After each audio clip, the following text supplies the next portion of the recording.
I want to ask you this question. What are you afraid of? What are you afraid of? When we think about telling our story, too often we're afraid to tell our story or the truth about where we are in life or about the way that we think about things or what we want to do. We're afraid to tell people about our dreams because we live in fear. Like we're being controlled, we're being managed, we're being held hostage by this fear. The fear is what holds us back. Our fear is what keeps us stuck. It keeps us in a space of lack of movement, lack of dreaming. It keeps us in a space of disconnection. Fear keeps us in this jar where we can't move, we can't escape, we can't breathe, we can't dream again because we're living in this fear that we don't even know of. Like, if you really think about the fear of like judgment, the fear of those are all based on what could happen, the what if. What if somebody does this? What if somebody does that? Like, there's no true evidence to fear to keep us where we are. Now, there may be something that happened in the past, an experience that happened in the past. And so our judgment is based on what we went through. And I don't want to do that again. And so we stay in this, oh, I'm not going to go there because at one point something happened. Now that is the evidence, that is data, right? But the fear that we live in is what the future is about, and there's no data about the future. So we live in this fear of what could happen versus living in what we could possibly happen, like or like what could be true right now. So follow me on this idea for a moment. Like if you take a look at what you're truly afraid of, you can almost create a plan of how you're going to move through that experience or that moment when it happens. So when we think of fear, we think of that we have to get rid of fear, right? And for some of us, it's like, I'm not going to do that because I'm not going to do that because of dot dot dot. Like we live in this space of being stuck, of being I'm going to be right here and I'm going to stay in this story. Your past is behind you and your past has lessons and learnings and I'm going to do something different. But the fear that we live in, the fear that holds us back is the fear of what possibly could happen, right? We choose to not be vulnerable. We choose to not be 100% authentic and show people our truth because at some point something happened. At some point we begin to have a feeling of hurt, of pain, and we subconsciously made an agreement with ourselves that I no longer want to feel this feeling anymore. I no longer want to be hurt. I no longer want this. And so our body, our minds begin to create these barriers to protect us from feeling that hurt, that pain.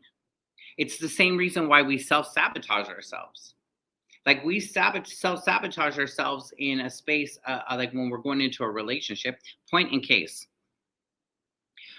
I knew that when before I told my story. So March 1st, 2020 is a day that I publicly came out as gay. And I have, at 44 years old, I hadn't really told my truth publicly. I talked about self love. I talked about loving you and accepting your story and embracing, but I never told the truth publicly out on a stage because I was afraid of how people were going to handle it. How is my family going to respond? Am I going to lose some of my family who are super Christian and don't agree with the lifestyle or the that being gay is that I am true that here it is. They did not agree that I deserved the love of God because in their mind being gay was a choice. And because I did not want to lose their love, I therefore held myself back.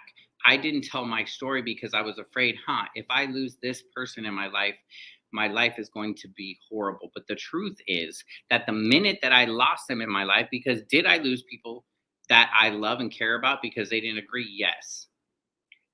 Are you possibly going to lose people in your life? Yes. But here's the thing, the people that I lost were the people that truly didn't love me in the first place.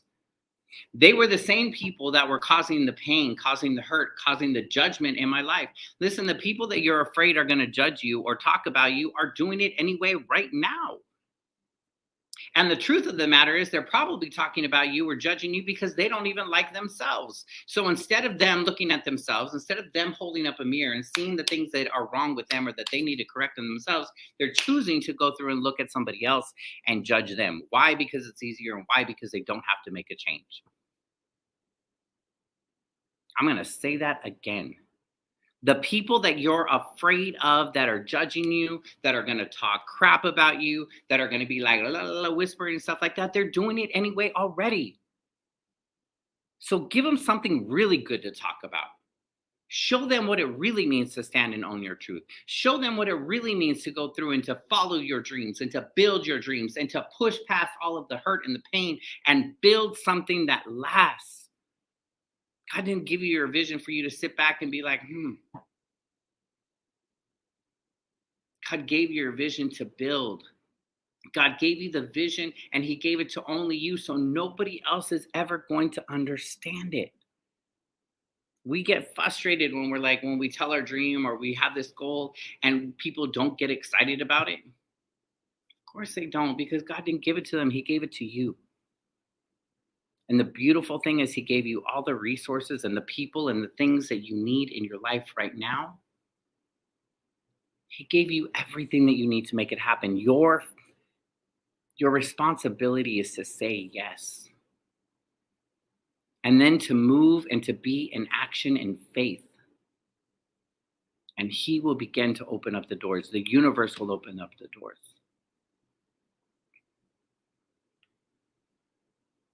We can't control the way that people are going to respond. The only thing that you can control is how you show up. In another video, I talked about E plus R equals O. There's an event that happens in our life, and we automatically feel that we go from the event to the outcome, but we forget that the one thing that we can control in that situation is how we respond. And when you change the way that you respond to a situation, the outcome has to change. So if you don't like the outcome of a situation that's over here that already happened, you can't change that experience, but you can change how you're responding to it. And you can't change how you responded back then, but you can change how you're responding right now. And that changing that response is by owning your truth. Owning it 100%, all of it. The good, the bad, and the ugly. The truth is, we don't know the way that people are going to respond, and we don't even truly know why they're responding. One of my first books in the personal development space that changed my life is The 4 Agreements by Don Miguel Ruiz. If you haven't read, somebody write that in the chat. The 4 Agreements by Don Miguel Ruiz. If you haven't read that book, I highly suggest that you get it. You can literally get it for like $6 on Amazon, and it will take you an hour to read. But those 4 easy principles completely shifted the way that I look at life. The first one being, don't take things personal. Don't make assumptions. Listen, you don't know why people are responding in a certain way. And not making assumptions. Like, somebody could be having a really bad day or get off of a conversation, and they're in their thoughts of being angry or being frustrated based on the call that they have, and they literally hung up. Notice how I go like this? I think I just aged myself, because now they probably go like this, right? But I went like that. All right. So you hang up the phone, and somebody just turns and you ask a question, and they give this look at you because and they're still in their mind, and it's like a dirty or look, or you're going to begin if by making an assumption you begin to think that the reason why they're making that face is something that you said or because you're doing it, and now you're going down this rabbit hole of, oh, they don't like me, did I say something wrong, what did I do, blah blah blah. They're in their mind of dealing with whatever situation and that anger, and now you're both disconnected and you're both in two different worlds, but you're both judging each other.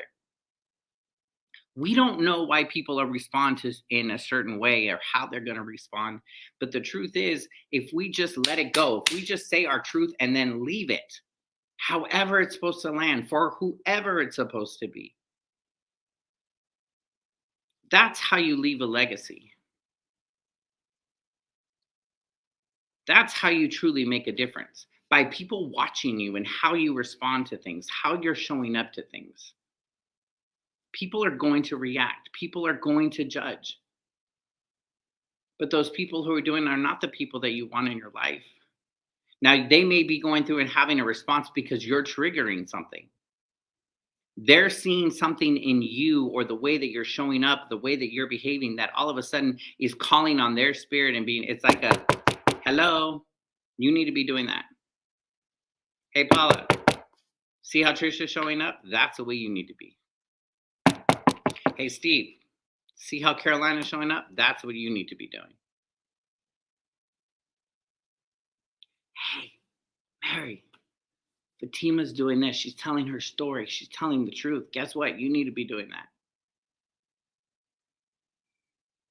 You're telling your truth. You're speaking and showing up more powerfully is what gives other people the right and the permission. When you begin to tell your story, when you show up more, you give other people the right. You give them the permission.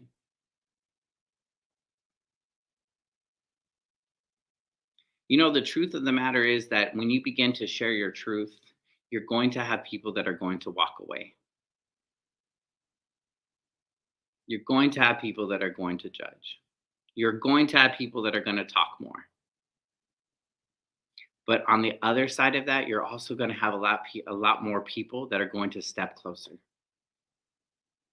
You know, the whole reason why we show up on social media, especially when you have businesses and you have like social media or speaking on stage or even talking within groups, church groups or youth organizations or whatever it is, the way that you connect, the reason why you're telling that story is so that people get closer. The more that you tell your truth, the more that you begin to open up, people are like, huh, what is Bernice saying? Let me listen a little bit more. What is James talking about? I see that Matt dude all over my social media. Like, I knew, what is he doing? What is he up to? And they step closer to you. And the more that you tell your truth, the more they feel connected. In today's world, connection is the number one currency that we need. We're moving so far apart. COVID is coming back in. COVID is starting to spread even more, and now we have all of these other variants and all of these other new diseases and all these things that are keeping us apart and keeping us disconnected from one another, which is lead to people feeling alone, people falling into depression, people giving in to all of the dark voices that are out there. Connection is currency, and it's currency that doesn't cost you anything. It costs you time. It costs you, and it really only it only thing is it just you just have to freaking care. Too many people are walking out there saying that they want to make a difference in each other's lives, saying that they want to be there for other people. But when it truly comes down to it, do they really care? Be the light that you want to see. Exactly. You know, I realized on a recent trip this year to Houston, I was looking around and I said, you know, I see that there are three different types of people that are here. There are people that are asleep, people that just seem to have all their lights are turned off. There are people that pretend to care. They're saying all the right things. They in the public eye, they look like they're doing things. They create the right programs. They're saying these things. They're showing up. But the truth is, they really don't care. When it comes down to it, they're playing the game. And then there are those that are usually behind the way, people that are asleep, the people that say that they care. And then three are the people that really truly care and are doing the dang thing in people's lives. They're the ones that are out there fighting the fight. Who are you? Are you asleep? Is this a wake up call for you? Has somebody been knocking on your door for a while? And now there's a pound on the door trying to wake you up. Or are you somebody who's playing the good game, who looks good on social media, but when it comes down to it, you're really not doing a whole lot? I see you, Trisha.